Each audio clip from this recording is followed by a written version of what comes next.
മണ്ഡലപൂജയ്ക്ക് 2 ദിവസം ബാക്കി നിൽക്കെ ശബരിമലയിൽ ഭക്തജന തിരക്ക് തുടരുന്നു. 97,000 പേരാണ് വെർച്വൽ ക്യൂ വഴി ദർശനത്തിന് ബുക്ക് ചെയ്തിരിക്കുന്നത്. ദർശനത്തിനുള്ള ഭക്തജനങ്ങളുടെ ക്യൂ അപ്പാച്ചിമേട് വരെ നീണ്ടു. നിരവധി ഭക്തരാണ് അയ്യപ്പ ദർശനത്തിനായി പുലർച്ചെ മുതൽ ക്യൂവിൽ കാത്തിരിക്കുന്നത്. തുടർച്ചയായ അവധി ദിവസങ്ങളെത്തുന്നതിനാൽ ഭക്തജന തിരക്ക് വീണ്ടും വർദ്ധിക്കാനാണ് സാധ്യത.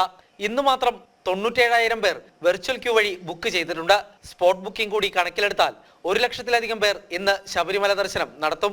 മണ്ഡലമാസം ആരംഭിച്ചതിന് ശേഷം ഇന്നലെ വരെ 25,69,671 പേർ ദർശനം നടത്തിയതായി Devaswom board president PS Prashant അറിയിച്ചു. 25,69,671 പേർ ഇന്നലെ വരെ മല ചവിട്ടി എന്നാണ് ഞങ്ങൾ കണക്കാക്കുന്നത്. ഇന്നലെ ഇപ്പോ നമ്മൾ മനസ്സിലാക്കുന്നത് 97,000-ൽ പരം ആളുകൾ കയറിയിട്ടുണ്ട്. അതേസമയം ഇന്നലെ ഉണ്ടായ അരവണ പ്രതിസന്ധി പരിഹരിച്ചതായും ദേവസ്വം ബോർഡ് പ്രസിഡന്റ് പറഞ്ഞു.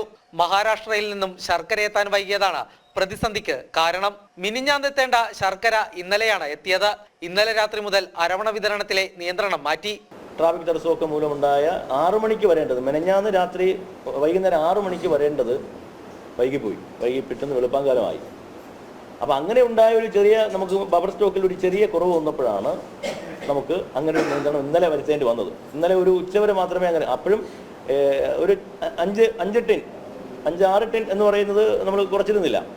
അപ്പോൾ അപ്പോഴാണ് ഒരു നിയന്ത്രണം നമുക്ക് ഏർപ്പെടുത്തേണ്ടി വന്നത്. ഇന്നലെ 9 മണിയോടുകൂടി തന്നെ ശർക്കരയൊക്കെ ഇനി കയറ്റി വന്നു. അത്യാവശ്യം വീണ്ടും കാര്യങ്ങൾ നന്നായി പോകുന്നു. ഇന്നലെ മുതൽ ആ നിയന്ത്രണം, വൈകുന്നേരം മുതൽ ആ നിയന്ത്രണം നമ്മൾ മാറ്റി. മകരവിളക്കിന് മുൻപായി കൂടുതൽ ശർക്കര എത്തിക്കും. 5 ലക്ഷം കിലോ ശർക്കരയ്ക്ക് കൂടി ടെൻഡർ കൊടുത്തതായും പ്രസിഡന്റ് വ്യക്തമാക്കി.